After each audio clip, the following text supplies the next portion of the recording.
Cross the waves on the Burlington Waterfront this Saturday and Sunday, August 3rd and 4th. Fitness, teamwork, community, the members of Dragonheart Vermont paddle all summer and compete around the region, the country, and the world. Good afternoon, and thank you for watching Across the Fence. I'm Jolie Whitney. One of the premier summer events in Vermont is the Lake Champlain Dragon Boat Festival. Dragonheart Vermont began as a breast cancer survivor team. Today, they are that and so much more. With over 200 members that make up 10 different teams, Dragonheart Vermont teams excel and have been named national and world champs in dragon boat racing. Joining me to talk about Dragonheart Vermont are Vicky Drew and Cathie Dinsmore. Welcome. Thank you. We're happy to have you. And first, let's talk about your origin stories, kind of joining Dragonheart. Why don't we start with you? Well, I first did a dragon boat race in 2006. I was a part of a community team when I worked for Ben & Jerry's ice cream, and then in 2018, 6 years ago, I was diagnosed with breast cancer, and so I decided to really join the dragon boat team, and so have been a part of it ever since. All right, and how about you? Well, I had heard about dragon boating when I first moved to Vermont in 2006 as well, and I thought that sounds interesting, but I didn't know anything about it at all. And then ended up having a teacher of one of my daughter's high school teachers started talking to me at one point after I was diagnosed with breast cancer in 2017 and said, "You should come paddle with us." She found out that I like to kayak and be on the water, and from that point on, she said, just come join. And so I got hooked the minute I was out on the boat the very first day. So. And as breast cancer survivors, how has Dragonheart impacted your lives? For me, it's what I always say is the silver lining of having a cancer diagnosis. And, something good always comes out of something, terrible in your life, I feel personally. And so it was a way to come back and just say, life goes on and live it to the fullest. Don't let cancer drag you down. Absolutely. And how about you? Yeah, I think, you can just get together with your teammates and talk about anything you're feeling, and they all have the same experiences. So it's great camaraderie, and it's just wonderful to be on the water with the people and be on Lake Champlain. Yeah. All right, and to be clear, you don't have to be a breast cancer survivor to join a Dragonheart team, is that right? Right. Correct, yes.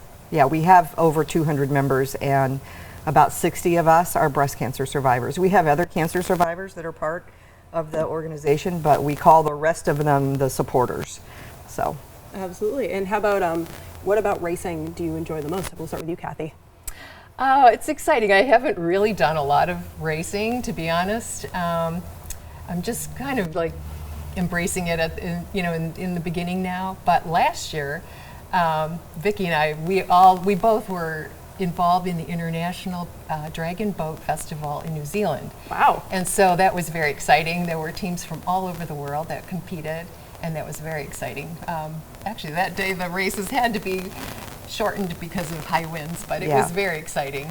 Yeah, we sat around all day and waited to race, and got to race 3 of the 6 that we were supposed to race because the winds were so high and it wasn't safe. It must have been incredible to see international teams all coming together for the same cause. Over 1,000 breast cancer survivors from around the world were there. Oh, that's amazing. Racing. Mm-hmm.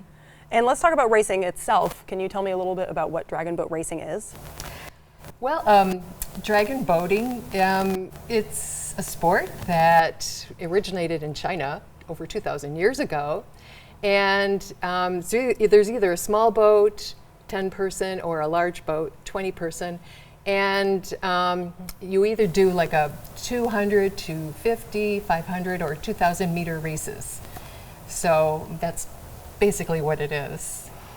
And we were talking a little bit before the show started about the difference between rowing and paddling, and you guys say that you're rowing boats, but of course this paddle, what you're doing is paddling. Can you tell me the distinction between the two? Yeah, so one of the things we think about is we're going forward in the direction of travel. We're facing forward, unlike crew, which all of the oarsmen have their back to the direction of flow. And their oars are connected to the boat, whereas we're holding our individual paddles, similar to what you would do in a canoe or a kayak. The stroke is very different than canoeing and kayaking. It's more similar to how you would paddle on a paddleboard, stand-up paddleboard. So we often are out practicing amongst the paddleboarders on Lake Champlain, and sometimes our coach will say, look how that person's doing it, you know, and giving us some tips. All right, and how big are the boats and how many people do you have on them? The boats are about 41 feet long, and like Cathie said, we have 20-person boats, and that's typically what we race in, although they do offer small boat competitions as well. And so they're 41 feet long, 10 rows, 20 people sitting 2 by 2, you know, side by side in 10 rows, and we have a drummer at the front and a steersperson in the back. Okay, and you're each armed with one of these, is that right? Correct. All right. Yes. Absolutely. Not going to go very far if we don't have our paddles. Yeah, And the absolutely. steersperson is holding the rudder, Yeah, Okay, a sure. long oar. standing Yeah, up. Yeah. Okay, so you don't have a conventional coxswain in the same way, but you said you have a coach and a drummer. Can you tell me what they're doing while you're paddling? Right. The coach usually is the person that's the steersperson, and they're shouting the orders to the strokes, the two in the front, and they're getting the orders like go faster, keep up the pace, and then we also get orders to paddles. Paddlers, are you ready? Paddles up. Hold the boat. You know, different commands. Absolutely, that some they're leadership shouting there. at us. Yeah. Yes. Yeah, and we never stop until they say let it ride. And that's the best 3 words you're ever going to hear on a let it dragon boat. You're so tired. You're ready for it to be done. It's like, Great. let it ride. Oh, thank God. Yeah. And how about the drummer? Is that just for some motivation? The drummer is really for basically just cultural significance. Sure. We don't usually have a drummer unless we're racing. Okay. But it is required. Every race is required to have a drummer. And they try to keep the cadence, but sometimes the sound doesn't travel as fast to the back of the boat as the person's actual actions of stroking. Oh, so okay. like Cathie mentioned, we always watch the front 2 paddlers because they're setting the pace. Oh, so it's more reliable. Focus on them and don't listen to the drum. All That's something you have to learn, though. right. Yeah, I'm sure there's a Over lot time. going on. Yeah. There is, yeah. And during a race, there's 2 or 3 boats next to you, and their coach is calling out orders, and it gets to be a little chaotic at times. Absolutely. And for every athletic competition like this, there's an element of personal, of how you're doing personally, and also kind of the team component of it and the success that you get with everyone you're working with. And so for both of you, which do you prefer? We'll start with you, Vicky. Oh, I love the teamwork. It's all about being together with my fellow breast cancer survivors. And, you know, I retired from my profession 3 years ago, and this is like an extended family. I left my work family, and now I have my dragon boat family. So it's just the camaraderie, the teamwork, all pulling together. If we don't paddle and sink, we don't move the boat very fast at all. Absolutely. And how about for you, Cathie? Yeah, I pretty much agree with everything you said, and teamwork is really the key to it all. All right. And speaking of that team, how do you support everyone when you're off the water? Well, we are able to speak with one another. We do a lot of volunteering. If people are having a setback, we'll have a meal train, any kind of help with transportation, things like that. So there's a lot of support that goes on absolutely. with each other. And off season or even during the season, you folks practice a good amount. So what do you do to stay in shape or get ready for things to get out in the water? Well, our head coach runs a gym that Dragonheart Vermont supports, and so the members are allowed to work out at the gym in what we call off-season training. Obviously, we're not on the water in the winter in Vermont, unlike some teams worldwide get to practice all year long. And so we have, various gym equipment, and he's very motivational and keeps us going. And we have members from in their 20s all the way up to our oldest member is, I think, 94. And she still comes to practice and paddles. And do you have to be a certain age before you can start?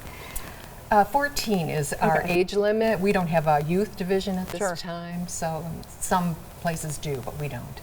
Sure, but still pretty early. You can still get Oh, done. yeah. It's a matter of having the right life jackets and things like that. So we're only equipped with adult-size life jackets, which is why it's 14 and up for our club. So. All right. And you guys also, this is a 2-day event. There's something happening on Saturday, and the race is on Sunday. But can you tell me a little bit about the event going on Saturday? Well, Saturday is it's All Cancer Day, so anybody who's experiencing cancer can come and try out paddling and see if they like it. So. And at any stage in their recovery, they could have had cancer 20 years ago, but we invite everybody to come down and just give it a try. Just get out on a boat and get out on a boat and give it a shot. That's great. I'm sure a bunch of people do that and they're like, oh, I'm coming back. Yeah, you do have to sign up on the website. There's a waiver that you have to sign in advance. So you must sign up. We don't just allow walk-ins. Absolutely. So. And there's also, you have some food trucks and other things at the event as well, is that right? That will be on Sunday. So all day we'll have food trucks, entertainment, a raffle with great prizes. Yeah, come down and watch the teams race. They're going to be in crazy costumes. It's a lot of fun. It's a great day. So. Oh yeah, we give out awards for which drummer has the best costume. We give out awards to which community teams decorate their tent the best. They have a song that they put together or a chant or something, and they can get awards for, we call those our Spirit Awards. And that's going on throughout the day. And in the middle of the day, we have a flower ceremony where we actually honor those that we have lost to cancer. And one of our members is a farmer, and she brings in sunflowers from her farm, and we all very emotionally think about our friends and family that have succumbed, unfortunately, and have a very it's an emotional ceremony to honor those. Throw the flowers in the water. Throw the flowers in the water. All right, thank you both so much for joining us today. Oh, thank you. Absolutely. And if you'd like to watch Cathie and Vicky hit the waves in their dragon boat, the Lake Champlain Dragon Boat Festival kicks off on Sunday, August 4th. You can visit dragonheartvermont.org for details. The festival is their largest fundraiser of the year, and the proceeds are used to support the ongoing programs of Dragonheart Vermont and this year's pledge partner, the Osher Integrative Oncology Program at the UVM Cancer Center. You can also visit the website to get involved with the organization, donate, or participate. That wraps up Across the Fence for today. My thanks to the crew behind the scenes here at WCAX for always steering the ship and keeping us motivated. I'm Jolie Whitney. Have a good one.